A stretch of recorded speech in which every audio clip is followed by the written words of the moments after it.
Nagyon sok hasznos és érdekes információt osztottam már meg veletek a hamarosan forgalomba kerülő Black Edition Kaiwo LR horgászbotok kapcsán, de biztos veszem, hogy a legtöbb embert alapvetően az érdekli, ha már eleve ezek a botok, ugye LR, azaz long range, nagy távolságú horgászatra kifejlesztett horgászbotok, hogy hogyan működnek, hogyan viselkednek ezek dobás közben. Már Kínában is nagyon sokat teszteltem, nagyon sok próbadobáson vagyok túl, és nyilvánvaló, hogy csak azután kerülhettek forgalomba, miután úgy ítéltem meg, hogy tökéletesen alkalmasak arra a feladatra, amire megterveztük, kitaláltuk őket.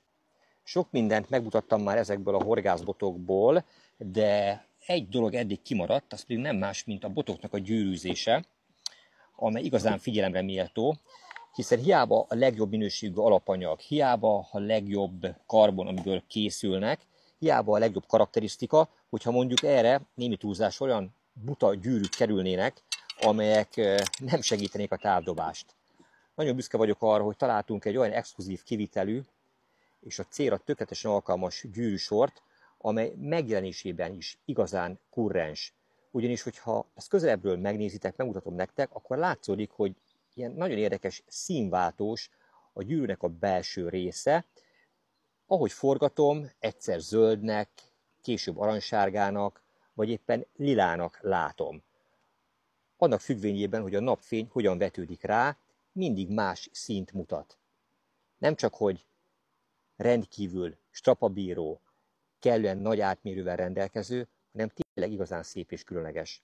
A keverőgyűrű átmérője egyébként 50 mm, a távdobó botoknál az ugye elvárás, hogy az 5 cm átmérőjű nagy gyűrű legyen az első gyűrű, és természetesen az többi gyűrű ehhez alkalmazkodva szépen lassan csökkenő méretben, de kellően nagy átmérővel segíti a legtávolabbi dobások elérését.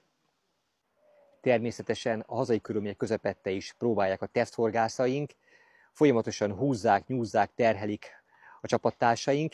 Nézzétek meg Kovács Patrik csapattársunk első tapasztalatait, benyomásait erről a horgászbotról.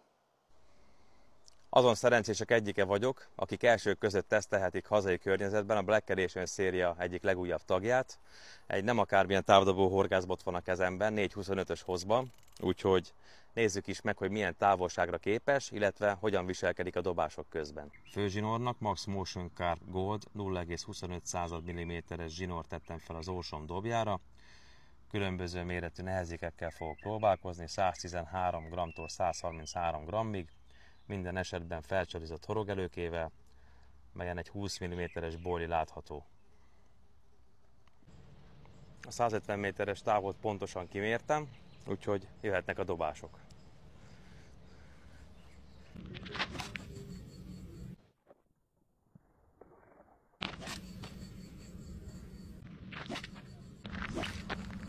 Következik egy dobásom, egy 133 g-os ólommal.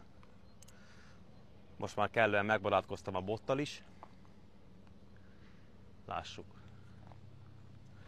Nem kell sajnálni a botot.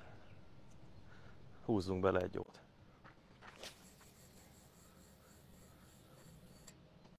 Könnyedén kiakadt a klipsz.